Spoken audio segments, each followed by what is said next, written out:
Hey gang, it's the long-awaited, highly anticipated blue diamond.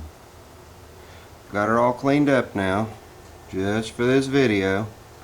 I built her, I think it was 4 years ago, and after taking her to the tractor shows a couple times and to the car shows in the back of my old SS, everybody kind of knew her, didn't know me. Originally, this is a 1970 Penney catalog order, Penncraft. I took and I lowered the body on the chassis 2.5 inches to get the stance that I wanted, and I stretched it 4 inches. The way that I stretched it, I moved the seat pan back so that it would properly meet with the fender well, and as you can see, I've got it,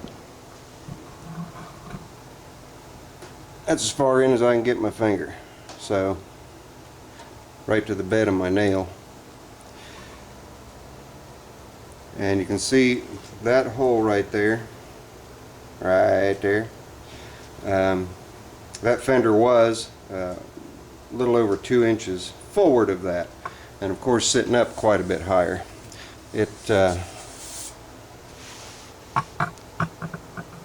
just didn't fit the fender, so I slid it back, changed the seat bolt so that I could move the seat back as well, and it's in one of the more forward positions. It'll go back even further. I'm 5'8", and I've almost got to tippy toe the clutch. Give you an idea of how much it's been stretched. And then the hood was stretched so that it would still mount properly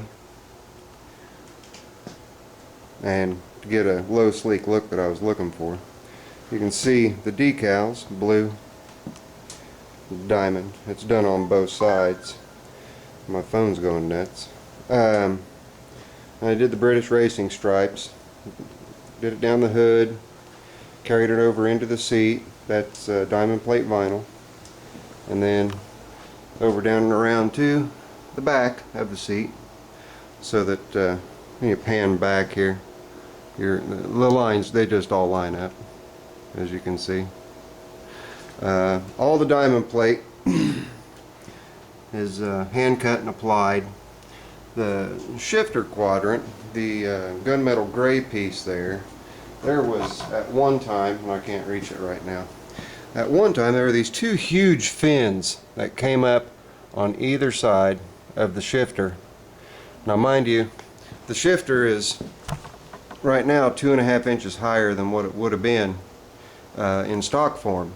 So you had to have your hand down in this cavern to shift it, and I knocked my knuckles every time I'd shift it into gear. So off they came. Why they were on there, I don't know. Didn't make a whole lot of sense to me.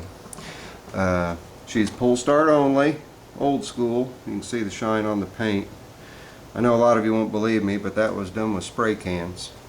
All the blue.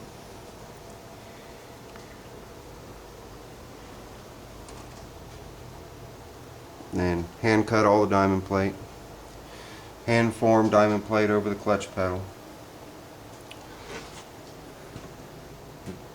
piece of aluminum diamond plate there. This is decal. This is decal on the gas tank straps. It's got cone hubcaps front and back, conical at a point.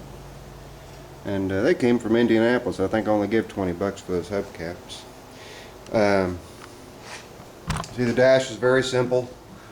All we've got on the dash is throttle on the left, pull start on the right. Pull start stayed in the same place.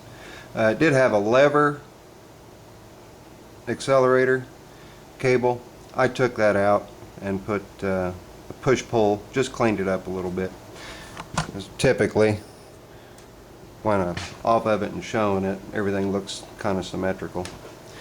There's some more diamond plate here. Did carry a trailer around with it, so I've got a little bit of paint scratch, but It's kind of hard to see right now exactly what I did to the chassis, but I cut sections. I'll show you a section. If you see this hollowed out area here, that was already on the chassis.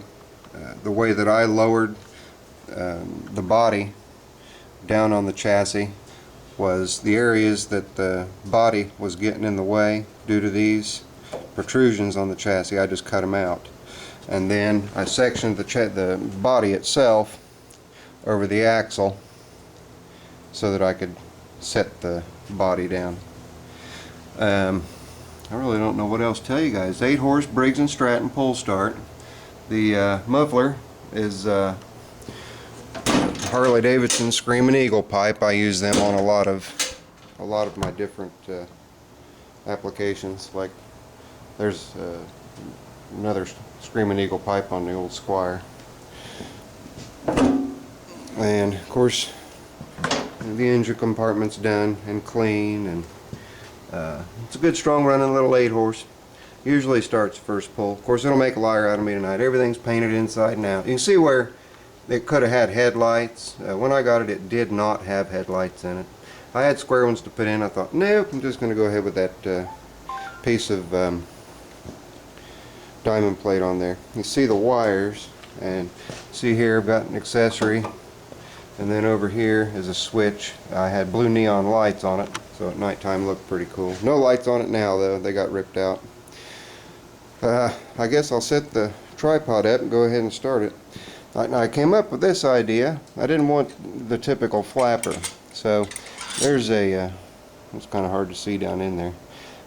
There's a plate down in there that I wedged in and put a long piece of all thread on, and then just made that cap, and when it runs this will sit there and flutter up and down. It's kind of cool, but I'll go ahead and set the tripod up and start her up for you guys.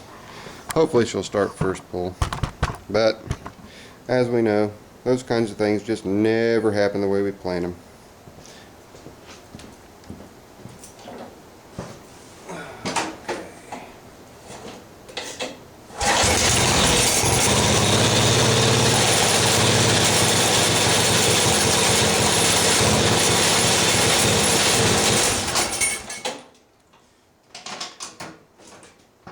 Well, there you be. It did start first pull. Pretty good. I went as far forward with that hood as I possibly could and still be able to get it to mount. That's pretty much it. If you guys wanted to see the blue diamond, there's the blue diamond. All prettied up and cleaned up. And for those of you on the JCPenney Penncraft website, I'll post a link to this, and James and Tony said they'd post a link if I couldn't figure it out, so look for it there. And there's already photos of it on my tractor forum. There's photos of it on Simple Tractors, and I believe also on Michael's Tractors, if anybody wants to see still photos. I've also got a lot of in-process photos of it while I was doing it, if anybody's interested in those. Well, 8 minutes 45 seconds. It's Zippo. Later. I'm out.